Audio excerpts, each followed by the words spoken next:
Magandang araw mga kasaulo! Kumusta po kayo? Ngayong araw po ay magmumukbang tayo ng extra big Payless extra big pancit canton. Ito yung, anong flavor kasi nito? Extra hot. Extra hot. Tapos meron ding chili mansi at saka yung regular yata. Meron silang ganun na flavor. Pero to extra hot yung natin. Tsaka meron tayong itlog dito na 5 piraso. Kasi may nagre-request po. Dati pa dapat to, kaso nawala nga yung planner natin. Tsaka kada request ko kasi po yung pangalan niya, kung saan po siya nag-comment. Nakasulat po doon kaso nawala nga po yung planner natin. Nung lumindol, baka na-misplaced or naitapon, gano'n. Tara, saulo-saulo po tayo. Saulo-saulo po tayo. Kain po tayo, sabay-sabay tayo. Manganta mo po. Magandaan po. Meron po pala tayong kimchi dito sa side. Unahin muna natin ito. Ako, eto. First time ko tikman to. Kahit ako. First time. Kasi ano na yung pancit ganito, yung ano natin sa pancit ganito.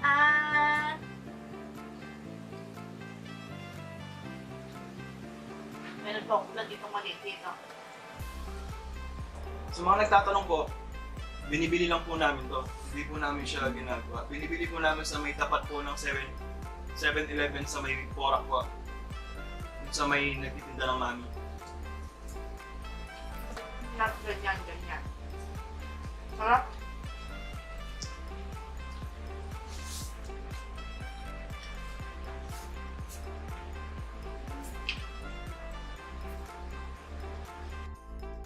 Pero yung texture ng noodles niya, Meron siyang kalasa pero hindi ko may paliwanag kung ano. Pero hindi yung pancit canton na lagi mo.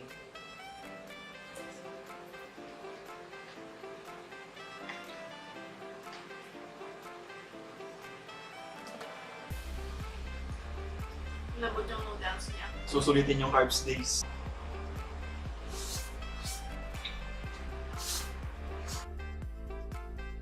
Literal ata na pancit yung kalasa niya eh. No? Yung pancit talaga yata. Hindi ko may paliwanag eh. Yung pansin niya rin, Betty. Manakain po nito baka may ano nyo po kung ano yung lasa niya, kung may alin tulad nyo siya sa ibang lasa. May katulad siya na lasa pero hindi po may paliwanag kung ano. Ito. Uy! Sarap! Sarap! Wala.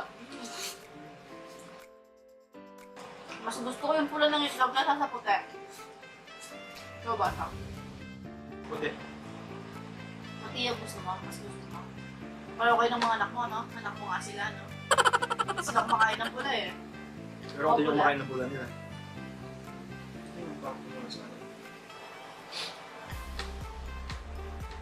Masabay mo ng kimchi. Ay.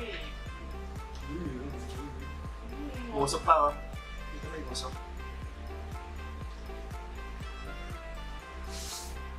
Yan din na nakakapanginig ng laman yan. Yung samyang talaga eh.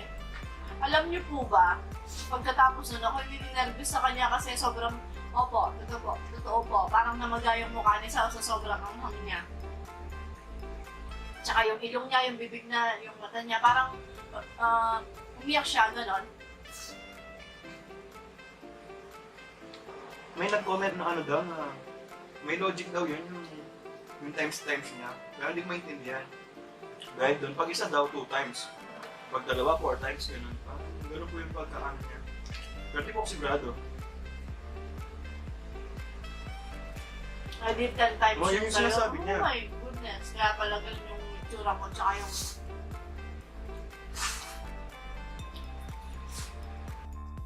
Sarap ng kimchi yung na-freezer kasi siya. Pulang-pula, oh. Hindi kagaya ng ibang nakikita kong kimchi, yan pulang-pula talaga. Na-freezer kasi. Laging, presyo po pala ng kimchi 100. No. 110. Awatan na siya ngayon. Nagmahal na siya. Baka nagmahal yung gulay. Lahat na lang nagmamahal. Pero, nasasaktan pa rin sila. Oh. Tatawa ako sa mga pamangkin ko. Pag bumibili sila sa tindahan, tapos binibiro nila yung tito nila, si Saura yan, sabi nila. Dito ako mabili yung happy. Happy na siya sa iba, tapos di pa pala sila bibili. Busit na busit si Saura eh. mahiga ako sa tindahan na gano'n. Tapos, dito pa bili, sabi nila gano'n. Tapos tayo ko. Pabiling happy, sasabihin nila gano'n. Yung happy. Yung, ano yan? Yung kahit hindi na sila masaya, kahit ano, sabi nila. Kahit hindi na siya masaya sa akin. Happy na siya sa iba. Ay, happy na siya sa iba. Gano'n. Kasi nakahulog ba ito eh.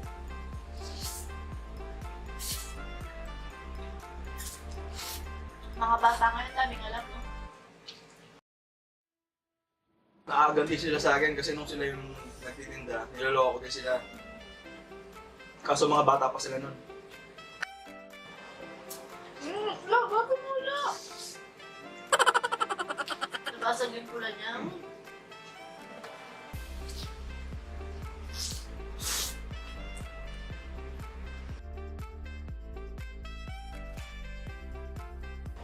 Ikaw.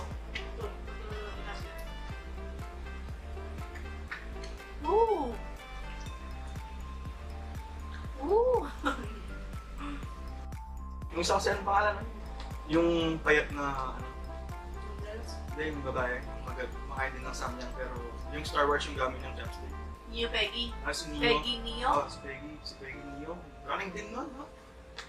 Yung nakakaingit, yung ang lakas niya kumain. Hindi Tapos siya walang tumataba. reaction? Tapos wala pa reaction, parang ganito lang yung kinakain niya.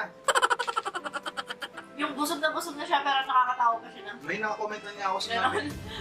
Yung nga pinag-usapan namin si Peggy. Pinapanood po namin siya, si Neo Peggy.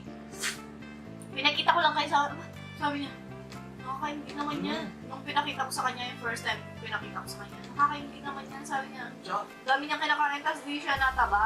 yun yung masarap panoorin sila, balance, gano'n yung tipong, hindi sila tumataba.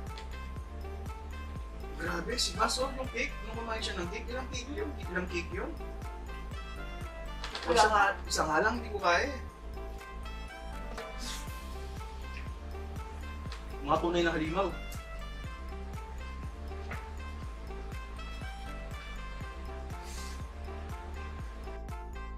Pero masarap siya. Parang yung ano lang, tira-tira lang. No? Pag pupunta na ako doon, alam na nila yung bibilin ko eh. Pero masarap nga po siya. So may tapat ng 7-Eleven sa Mikura. Meron po akong masarap na mountain dew dito.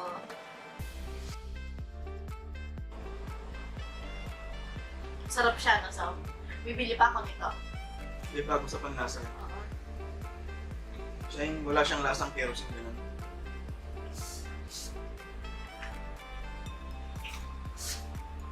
Sinusunod yung cheat day ni Sao eh. Itong buwan na to, sabi ko sa kanya, okay lang na siya. Mag-carb siya. Hindi ko yung nagsimula po lahat yan dahil sa spaghetti ni Sao. Hanggang ngayon, di pa po niya ako inaawa. Tapos, sa susunod na, mga next week, i-out ko na po siya. Parang, Kasi isusulitin na niya po. Kasi sayang naman. yun na naman. Siya parang siya po yung may control. Talagang hindi ko may paliwanag kung bakit.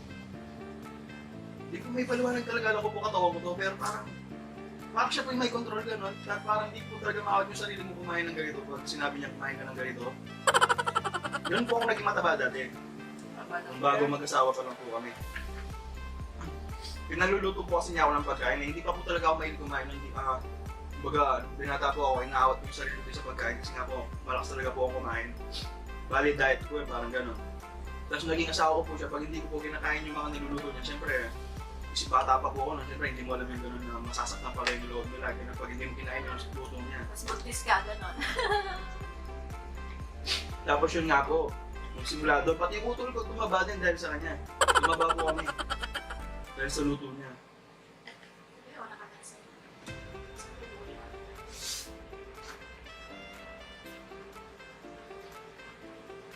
Kaya sobrang sayo po kasi yung nga po, nakapag-asawa ko na magaling magluto po, masarap magluto. Sabi nila, pag tumaba yung asawa ko sa'yo, masarap ka daw magmahal. Paraw tayo tumaba sa t-shirt po ni Sao to. Okay. So, right? Tsaka ngayon lang po nung nag-asawa ko na naghahanda po kami ng may okasyon. Kasi may nagluluto na po. Matukwento po ako sa inyo.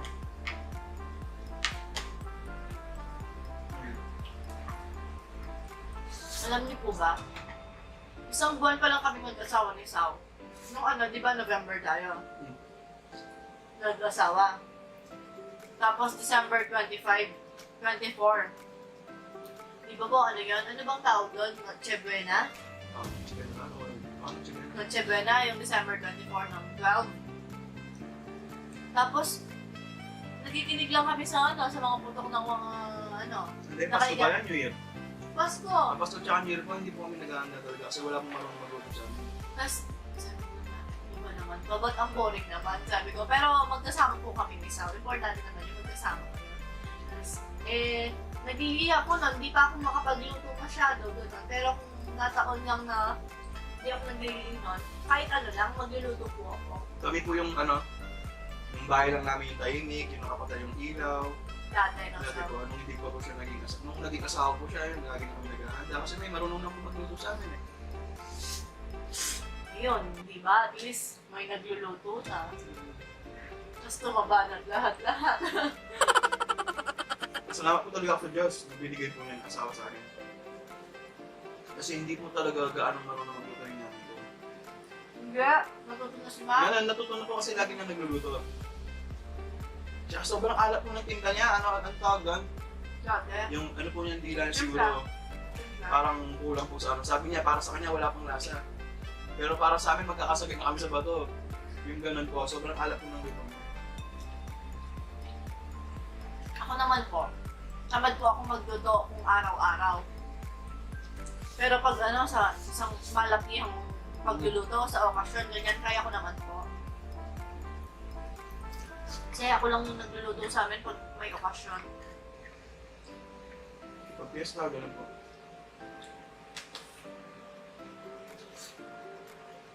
Dahil po talaga namin kasi yung mga marunong magluto. Diba, tita ko, ganyan. Side ng tatang ko po, si Tatang Eddie. Kahit nung ano po kasal namin, side po ng pamilya niyo nagluto. Shoutout po kay Darang Talina nasa langit na. Kay Darang Mel, kay Darang Sila po ng Daisy, mga kay Darang tita Mel. niyan. Sila lang po nagtulong-tulong, pati ko kapatid ni Sao. Tsaka kay Ate Malu. Kay Ate Titay. Sila po yung tulong-tulong pag may okasyon po talaga. Sila po ng ano nila kami kanila. Yung kahit hindi mo po sila iimbitahin o utusan, usa po silang magugas sa pinggan, gano'n. Tulong-tulong po sa ano, sa pamilya namin. Sa side po kasi namin hindi gano'n eh. Dahil nga po hindi po sila marunong magluto. Di sila mahilig magluto. Yung itlog mo, Sao. Sa akin ba ito? Dalawa lang yung sa akin, tatlo lang sa'yo. Sa akin na to. Ano pa yung sa inyo? Ito na lang. Yun na lang? Sa akin na to? Pasok na naman. Mag-exit mess.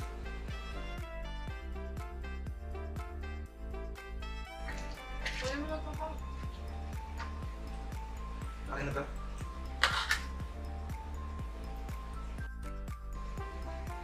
Yes.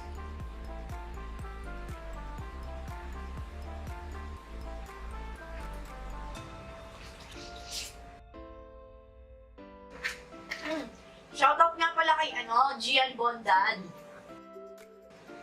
Yung batang nakita namin sa Jumbo General nung ginawa natin yung challenge na in front of me, gano'n. Nakita niya tayo. Salubong ko na siya, muntikan kami nagkabanggaan ng push guard. Tapos tinitignan niya akong ganyan, tapos parang di siya sigurado.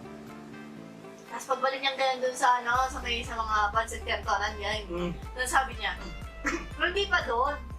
Hindi pa doon, di ba? Nakaturo siya. So may mga kape-kape, nasa lubong natin siya.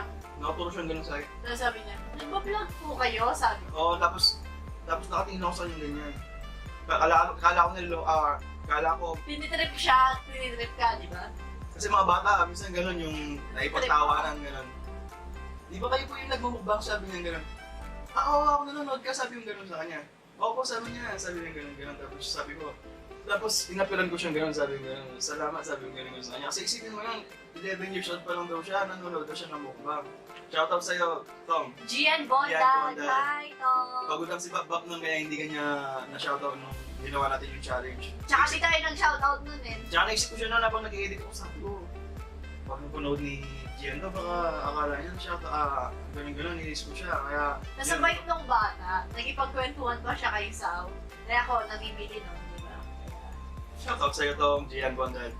Tsaka shoutout din kay Erwin Dizon at kay Leanne Dizon, Colleen Grace Bustilo, Julie Ann Malig, Lane Veran Marie Castro. Shoutout kay Mark Tungon na taga Guanson. Yung Ayun yung, nag-comment na lagi daw siyang sumasakay dun sa Sa jeep jeep. natin.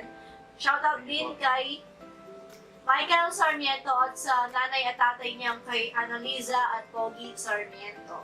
Shoutout din kay Caitlyn Estrella, Alfake V-Vlogs, Ciara Generalo, Oliver Painor, Kim Denise, Marnie Palena, at kay Carmela Junice Lumarda, at kay Niel Tabada. Ayan. Shoutout po sa inyong lahat. maraming salamat po sa inyo po. Ayan. Isang busog na araw na naman ang natapos. At dito na nga nagtatapos ang ating Payless Extra Big Mukbang. Hanggang sa susunod. Paalam! Maraming salamat po!